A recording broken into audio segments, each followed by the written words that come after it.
വ്രതം നോറ്റ് കെട്ടും കെട്ടി അയ്യനെ വണങ്ങാൻ ലക്ഷക്കണക്കിന് ഭക്തരാണ് ഓരോ ദിവസവും സന്നിധാനത്ത് എത്തുന്നത്. എന്നാൽ ഇവിടുത്തെ വൈവിധ്യമാർന്ന ആചാരങ്ങളെന്ന പോലെ അനാചാരങ്ങളും ഏറെയാണ്. മാളികപ്പുറം ക്ഷേത്രം അനാചാരങ്ങളാൽ മുങ്ങി നിൽക്കുകയാണ്. ക്ഷേത്രവും പരിസരവും ഭക്തർ കൊണ്ടുവരുന്ന കാണിക്കകളാൽ നിറഞ്ഞു കഴിഞ്ഞു. മഞ്ഞൾപ്പൊടിയും തുണികളുമെല്ലാം ശ്രീകോവിലിന് മുകളിൽ എറിയുകയാണ് അയ്യപ്പ ഭക്തന്മാർ. പ്ലാസ്റ്റിക് കവറിൽ മലരും കർപ്പൂരവും ഇവിടെ നിക്ഷേപിക്കുന്നത് ഒരു ആചാരമായാണ് പലരും കരുതുന്നത്.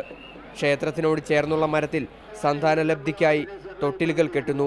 എന്നാൽ ഇവയെല്ലാം അനാചാരങ്ങളാണെന്ന് മാളികപ്പുറം മേൽശാന്തി പുതുമന മനുനമ്പൂതിരി പറഞ്ഞു. മാളികപ്പുറത്തമ്മയുടെ തിരുസന്നിധിയിൽ ഈ പറഞ്ഞ ആചാരങ്ങളൊന്നും താന്ത്രിക വിധിപ്രകാരം ഉള്ളതല്ല. ഭക്തന്മാർ അവരുടെ യഥേഷ്ടം കാണിച്ചു കൂട്ടുന്ന വഴിപാടുകളാണ്. ഇത്തരം അനാചാരങ്ങൾ ദിനംപ്രതി വർദ്ധിച്ചു വരുമ്പോഴും ദേവസ്വം ജീവനക്കാരോ ഡ്യൂട്ടിയിലുള്ള പോലീസുകാരോ ഇത് തെറ്റാണെന്ന് ഭക്തരെ അറിയിക്കുന്നില്ല. അങ്ങനെ നിയന്ത്രിച്ചാൽ തന്നെ ഒരു പരിധിവരെ ഇത് തടയാനും കഴിയും. സമൂഹം കൂടുതൽ പരിഷ്കൃതമായിക്കൊണ്ടിരിക്കുമ്പോഴും ശബരിമലയിൽ അനാചാരങ്ങൾ വർദ്ധിച്ചു വരികയാണ്. നാം ഓരോരുത്തരും മാറാതെ ഈ അനാചാരങ്ങൾ അവസാനിക്കുകയുമില്ല. ശബരിമലയിൽ നിന്നും ക്യാമറമാൻ ജയചന്ദ്രനൊപ്പം MS ലിഷോയ്, മാതൃഭൂമി ന്യൂസ്.